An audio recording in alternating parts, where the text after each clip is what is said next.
Thank you.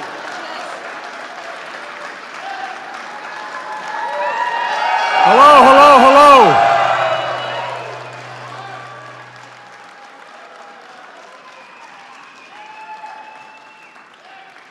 If you have a seat, take one. If you don't, come on up on stage with me. Well, thank you very much. You know,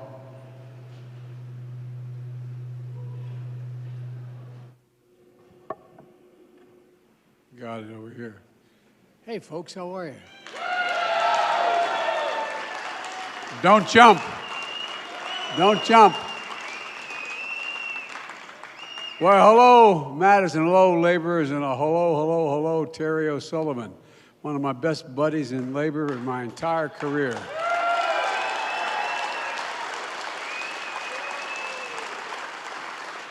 Thing about Terry is whatever he says he does, even when circumstances change. I love the people who say, I'll be there with you, and then say, oh, I can't anymore. Things have changed. Whatever he tells you, he does. Whatever he tells you, he does. And we've been working together since he was 12 years old. No, I'm only joking, but, you know, every time I have a problem in Delaware, Gov, I just go across the river in New Jersey and make sure everything got squared away. You think I'm joking? This is the most reliable guy, one of the most reliable guys in labor or business. And I really appreciate it. So look, I want to thank Sarah for the introduction. And boy, can she wield a mean hockey stick. I tell you, I was in the back. Reason we were taking a little longer is I have a granddaughter who's a hell of an athlete. She's going to graduate this year from college, but she played lacrosse and field hockey. Lacrosse and soccer, all state in both subjects and both sports. And she went off to school and she said, I can't work 40 hours a week in the field and still do well in school. So she decided to stay. I was hoping she'd go pro, but anyway, you know. But I was telling my introducer, she reminds me very much of my granddaughter. She even looks like her. At any rate, Madam Mayor, thanks for the passport into town. Appreciate it. Where is she? And there you are. And Governor Evers, you're a great partner, man. You've been a great partner all the way back when I was vice president, even now. I can't tell you how much I appreciate your leadership. I really, really mean it. Thank you. Thank you.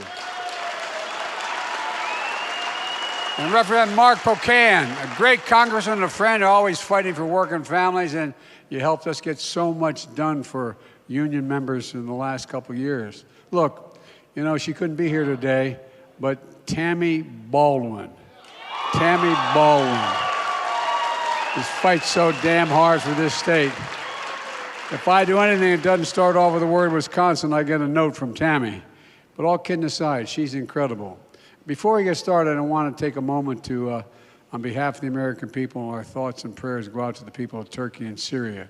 You know, the death toll is rising. It's one of the worst earthquakes in that region in over 100 years.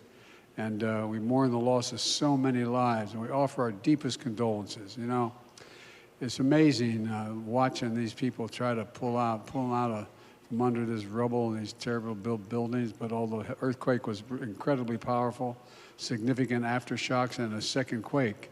But you see dads or moms pulling little babies out from underneath this rubble. So many people dying. And our thoughts are also with the survivors who've been torn apart by this tragedy. As I told President Erdogan, and I called him immediately when the first quake hit, that the United States is offering our full support, rescue and recovery teams and our NATO ally, deploying teams for the U.S. Agency of International Development, drawing additional resources, including our armed forces in Europe to assist Turkey's teams on the ground. In Syria, the U.S. is supporting humanitarian partners who are responding with equipment and assistance and have been conducting urgent search and rescue missions from day one, even in the face of staff members' death and injuries in that first day. The United States is a leading donor across all the areas of Syria, no matter who controls the territory. It's about saving human life. We remain steadfast in our commitment to supporting the people of Turkey and Syria in this time of need. Last night I reported on the State of the Union. It is strong. It is strong. They're strong because of you. Because the soul of the nation is strong. The backbone of this nation is strong, and the people of this nation are strong. And I've said so many times, often told the Democrats and Republicans, we can actually work together. We actually work together. All the things we did were bipartisan. All the major initiatives. And besides, I signed over 300 bipartisan bills beyond the big ones. Folks, look, last night, I said if we couldn't work together last Congress, if we could work together last Congress, there's no reason we can't get things done as well this Congress. And I mean that. You know, people sent us a clear message. Fighting for the sake of fighting gets us nowhere. We're getting things done. It's always been my vision for this country.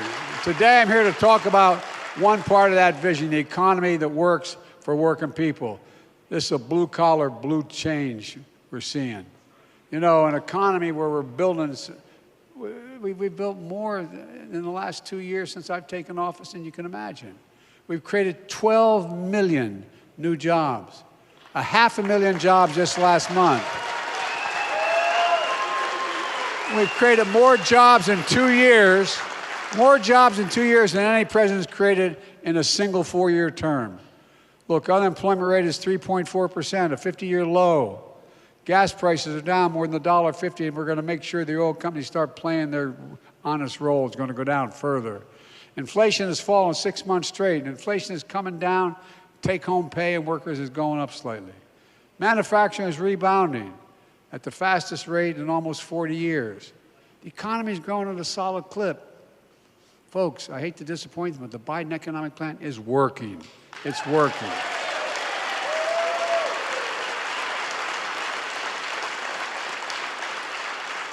But that's not news to any of you. Laborers here in Wisconsin, union workers across the country are seeing it firsthand. Because for the first time in a long time, we're building an economy from the bottom up and the middle out. The bottom up and the middle out. With products made in America, with union labor. Not labor, union labor. I mean it.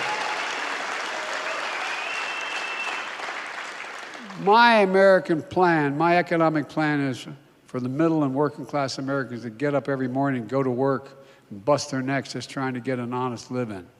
You know, my dad used to have an expression. He wasn't a college guy. He regretted he never got to go to college. But my dad worked like hell. My dad used to say, I mean this sincerely, and all the kids in the family know it. He'd say, Joey, a job's about a lot more than a paycheck. It's about your dignity. It's about respect. It's about being able to look your kid in the eye and say, honey, it's going to be okay, and mean it, and mean it. Look, I've said many times, Wall Street did not build this country. The middle class built the country, and unions built the middle class. That's a fact.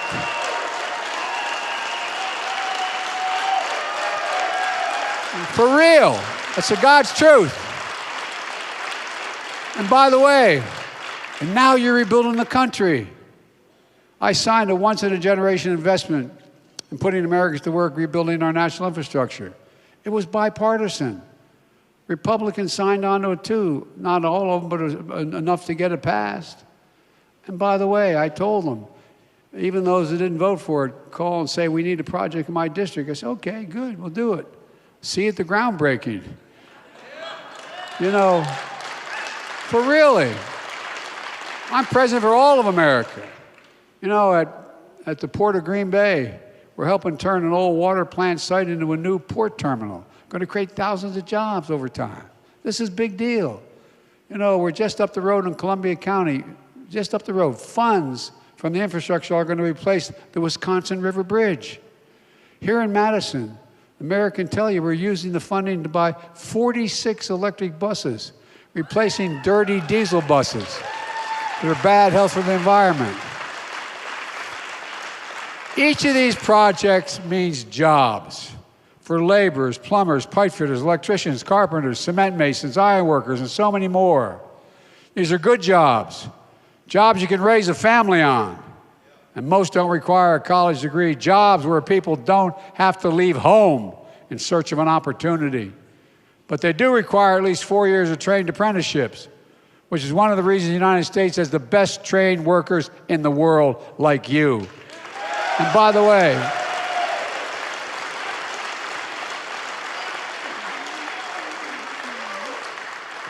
the vast majority of Americans don't know that. We ought to tell them, keep telling them.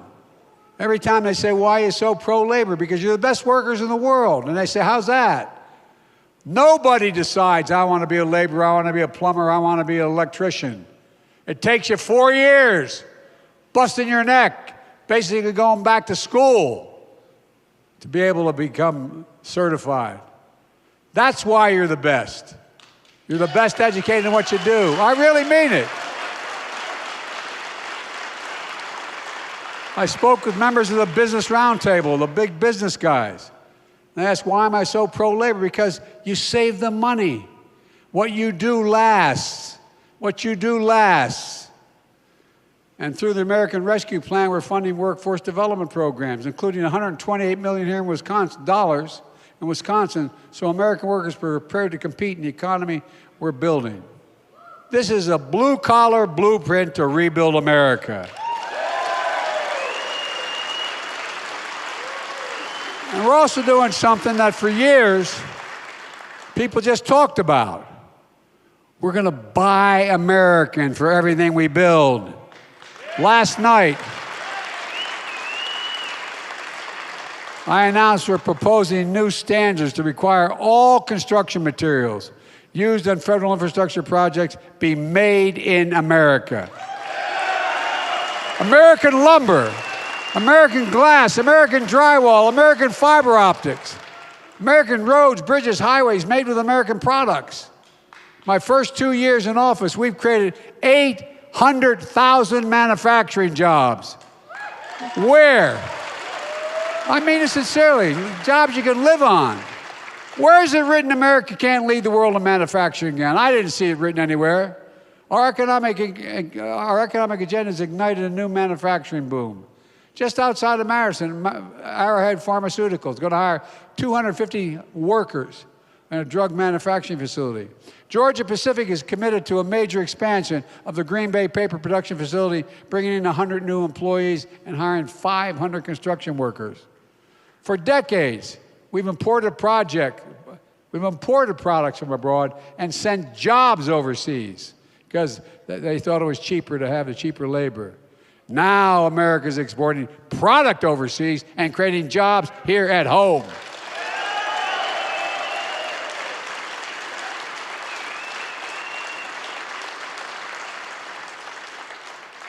Look, I didn't come from a poor family, but I came from a typical middle-class family. Split-level home, 4 kids, a grandpa living with us.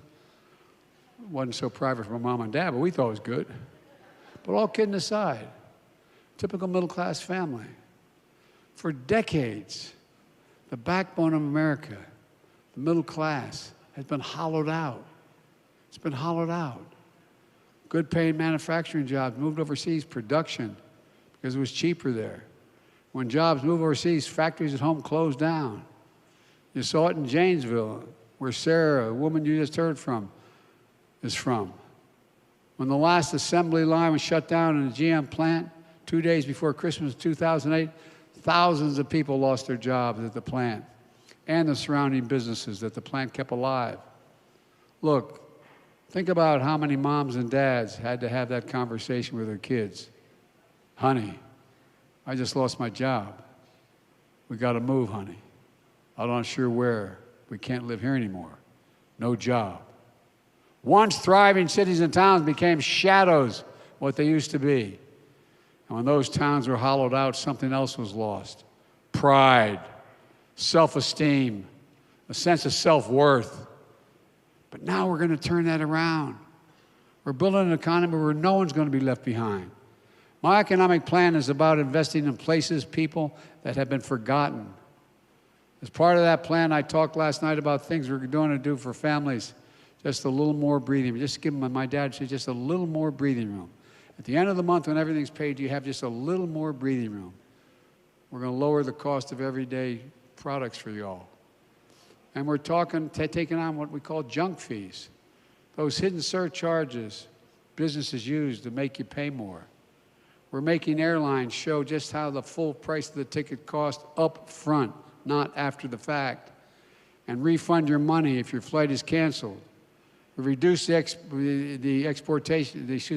exorbitant bank overdraft fees, saving an American taxpayer $1 billion a year.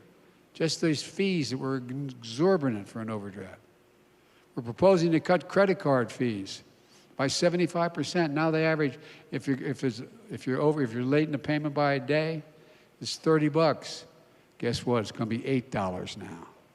I heard a commentator on the way flying out here in Air Force One, television was on, talking about little things like junk fees. He says, why isn't Biden talking about important things, important issues? Why the next thing he's going to be talking about taking in your garbage? Well, let me tell you something. Junk fees may not matter to the wealthy people, but they matter to most folks like the home I grew up in. They add hundreds of dollars. They add hundreds of dollars a month to make it harder to pay your bills or afford that family trip.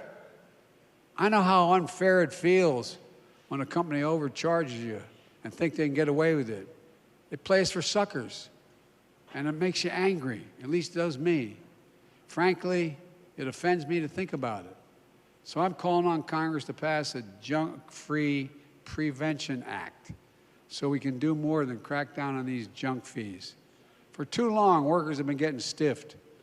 You know, 30 million workers, the vast majority of them on an hourly wage, had to sign non-compete agreements when they took their job. 30 million. These aren't trade secrets they're hiding. They are hourly wages. That's when a construction worker on a job site can't cross the street and take a job with another outfit to make a couple more bucks. We're banning these agreements for companies that will won't compete, so they pay people the fair share. Why in God's name you tell an hourly worker that they have to sign an agreement that they will not take a similar job anywhere in the area? Look, one of my objectives is to restore the dignity of work, to restore it. You know, we've made a lot of progress over the past 2 years. Many of you have seen, we've had a spirited debate last night with my Republican friends. My Republican friends,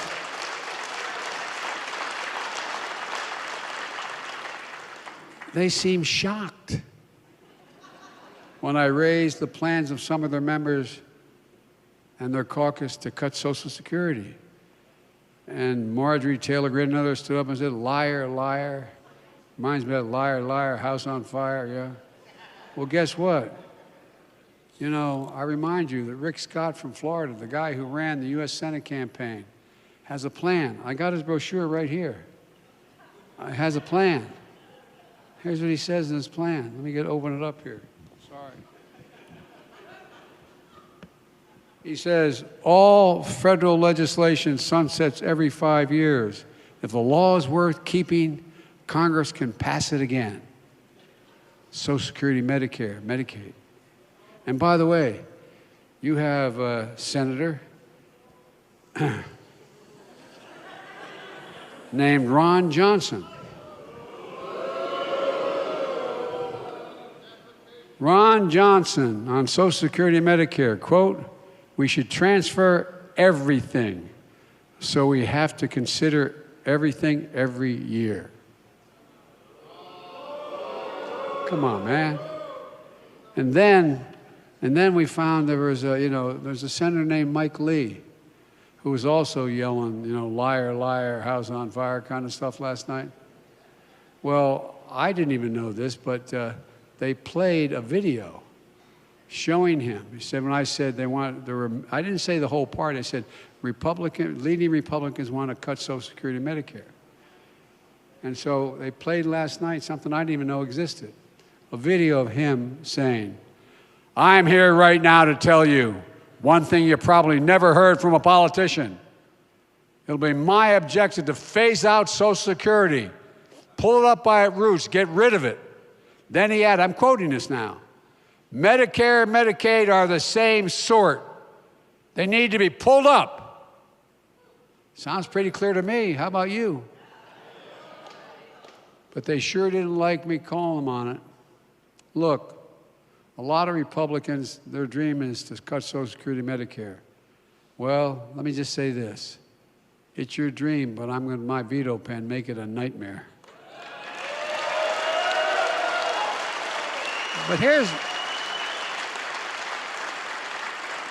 But here's actually the good news. There's a lot of good Republicans. I found it interesting that when I called them out on that last night, it sounded like they agreed to take these cuts off the table. Remember I said, no, I'm serious. Remember what I said? I said, so you're not going to cut it, huh? No. I said, okay, we got a deal. Well, I sure hope that's true. I'll believe it when I see it, and their budget's laid down with the cuts they're proposing. But it looks like we negotiated a deal last night on the floor of the House of Representatives. Seriously, you see them all standing up saying, we're not going to cut anything. Well, that's good. Because, by the way, we got a lot of good bipartisan stuff done in the previous year. Why can't we do it again? Here's the bottom line. All of you have been paying into the system every single paycheck you've had since you started working. These benefits belong to you, the American worker. You earned it. And I will not allow anyone to cut them, not today, not tomorrow, not ever, period.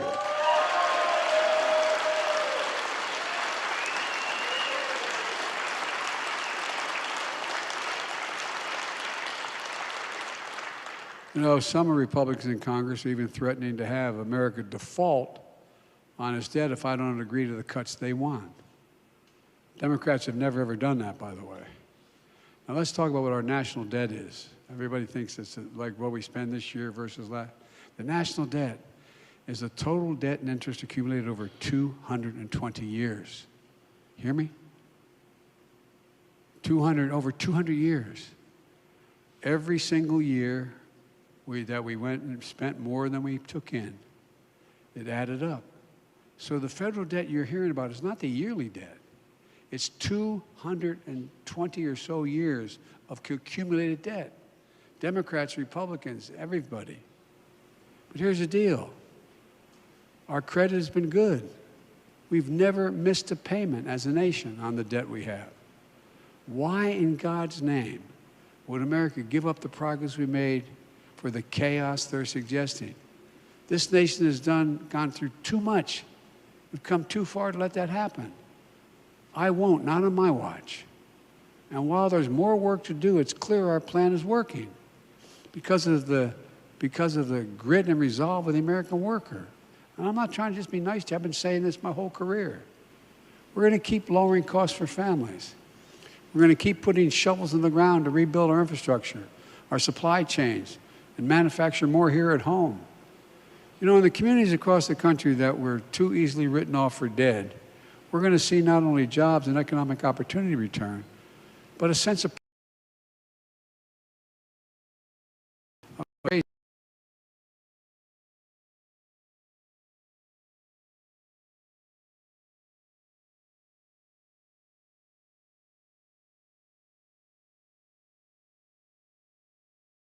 sure that what we do is we rebuild these communities.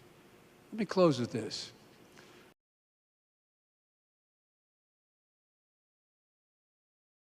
That's what I've told I've been doing foreign policy for a long time. I know every major world leader for the last 35 years.